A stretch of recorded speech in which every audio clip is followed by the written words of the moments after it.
Bismillahirrahmanirrahim.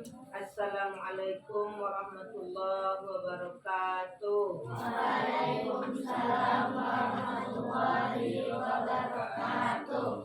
Alhamdulillah, puji syukur kepada Allah Subhanahu wa taala yang mana pada malam hari ini kita tetap diberinya kesehatan dan kesempatan untuk sama-sama hadir belajar Al-Quran, yaitu seperti mana biasanya kedua kali salam dan salam marilah kita sama-sama ucapkan, kita kirimkan kepada junjungan alam yakni Nabi besar Muhammad sallallahu alaihi wasallam.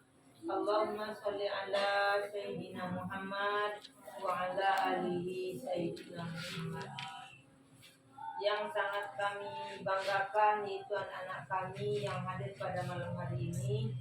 Di sini kami akan menyampaikan ataupun akan menjelaskan yaitu tentang pengertian mat-iwat. Tadi kita sudah membaca surah Al-Kahfi yaitu dengan tanda berhentinya mat-iwat. Di sini akan kita terangkan tentang pengertiannya. Mat menurut bahasa artinya panjang. Jadi mat itu artinya apa? Panjang. Sedangkan iwat artinya ganti. Jadi tanda panjang itu diganti. Jadi mat iwat itu panjang. Mat iwat itu dipanjangkan. Kenapa dia seperti itu? Karena dia di ujung kalimat, diwakafkan. Menurut istilah mat iwat artinya adalah bacaan tanwin yang diganti dengan bacaan mat dan dibaca panjang. Contohnya tadi di ujung-ujung kalimatnya ada tanwin dibaca mat iwat, berarti dia menjadi panjang. Kalau tidak dia mat iwat, mungkin dia bisa saja bacanya disukunkan, a menjadi an. Tapi karena di situ ada pengertiannya mat iwat, maka dia dibacalah tanwin itu panjang. Berapa panjang mat iwat? Siapa yang tahu? Mat iwat itu berapa panjangnya?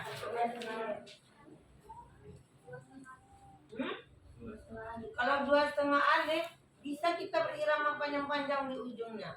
Tetapi tadi kenapa Bang Arjun membuat iramanya pendek saja? Berarti panjangnya hanya 1 alif 2 harokat. 1 alif 2 harokat. Contoh membacanya tadi jam'ah misalnya.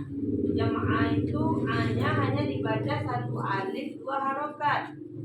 Jam'ah 1 alif 2 harokat itu pendek, tidak sepanjang 2 alif 4 harokat.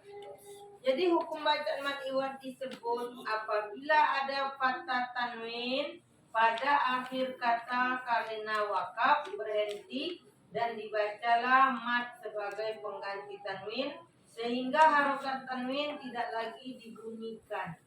Jadi dia dipanjangkan ketika dia ada di ujung kalimat atau di wakaf. Kalau kita otomatis berhenti di wakaf, maka tanda mat iwat itu kita pakai. Tetapi kalau kita melanjutkan kata-katanya di ujung kalimat tadi, kita sambung ke kalimat selanjutnya, maka tidak mat iwat lagi hukumnya. Ditengok huruf di sebelahnya. Seandainya huruf ikhfa di sebelahnya, berarti dia menjadi apa lagi? Menjadi berdengung. Menjadi dia dengung, disamakan ke huruf di sebalik wakaf tadi. Seandainya huruf wa bertasdid di depannya, misalnya jami'a tadi. Sedangkan di sebalik wakaf itu ada wa bertasdid. Apa kita baca kalau kita mau melanjut?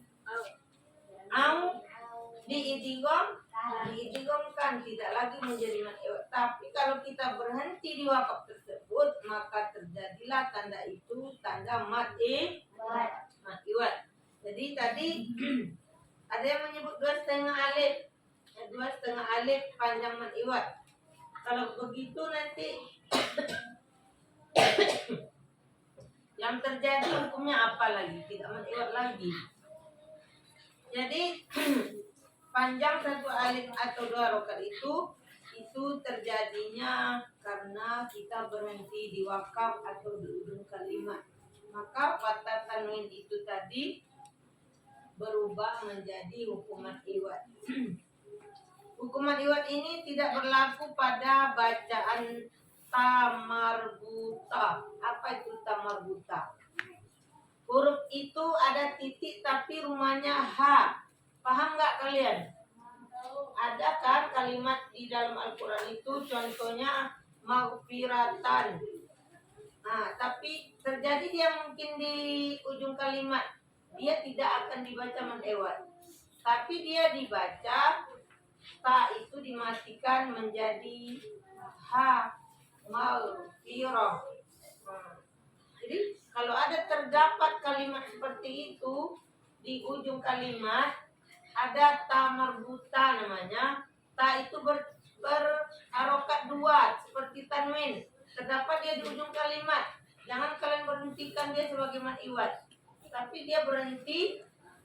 Ta itu dimatikan menjadi huruf H. Contohnya apa tadi? Mungkin wallahu ya'idukum maghfirah. Jadi seperti itu lagi dia. Bukan maghfirata. Tidak, karena itu tidak termasuk, tidak berlaku untuk bacaan mad iwad tersebut bila dia ada di ujung kalimat atau di tanda wakaf. Jadi mengubah ta atau marbuta menjadi H, tidak menjadi maghfirat. Tidak, karena ada rumah H di situ disebut tamarbuta. Kita ubah dia menjadi bunyi H, bukan bunyi ta. Jadi tidak dimatikan huruf tanya, yang dimatikan itu bunyi H-nya. Sekarang bisa tidak kalian mencari contoh mad iwad yang sudah kalian baca tadi? Mungkin contoh mad iwad di ujung kalimat.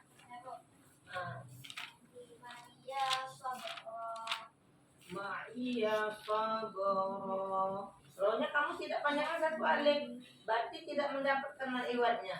Mad iwad tadi kita sudah ketahui satu alif dua harokat. Jadi letakkan dua harokat itu baik-baik. Jangan terburu-buru kayak orang mengejar.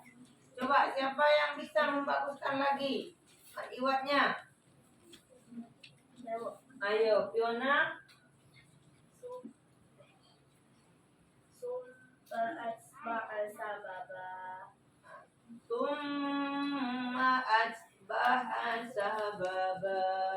Bani itu tidak sababa, berarti tidak terjadi dia.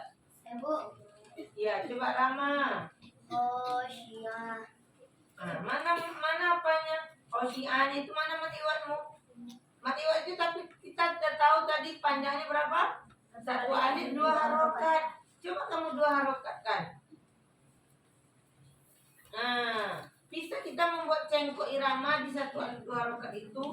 Begitu dia adanya harokatnya tuh. Kalau seperti tadi kamu membacanya, berarti harokatnya belum ada. Coba, siapa lagi yang mau membaguskan? Sempurnakan mad iwadnya. Ini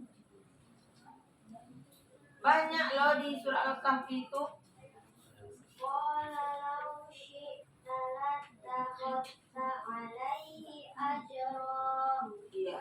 Alaihi ajra.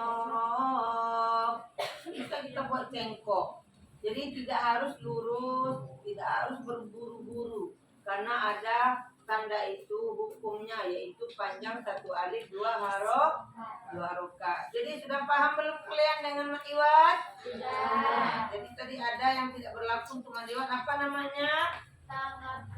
Tamarbuta. Contohnya huruf H bertitik ta, itu dinamakan tamarbuta.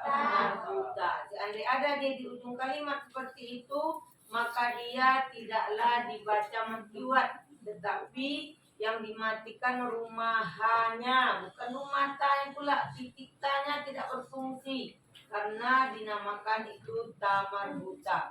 Jadi kalau memang sudah paham, mudah-mudahan kalian tidak lagi salah di dalam membaca tentang mad iwad tersebut. Jika kalian nanti membaca di surat An-Nisa, di surat Al-Kahfi, dan juga surat-surat lain yang ada mad iwadnya, Mudah-mudahan kalian tidak lagi membacanya tanpa harokat, buru-buru, karena di situ ada hukumnya panjang 1 alif 2 harokat. Jadi itu saja penjelasan pada malam hari ini. Mudah-mudahan kedepannya kalian dapat berubah menjadi baik dalam membaca Al-Qur'annya. Ibu mohon maaf dan mohon berterima kasih yang sebanyak-banyaknya. Wabillahi taufiq wal hidayah. Assalamualaikum warahmatullahi wabarakatuh. Waalaikumsalam warahmatullahi wabarakatuh.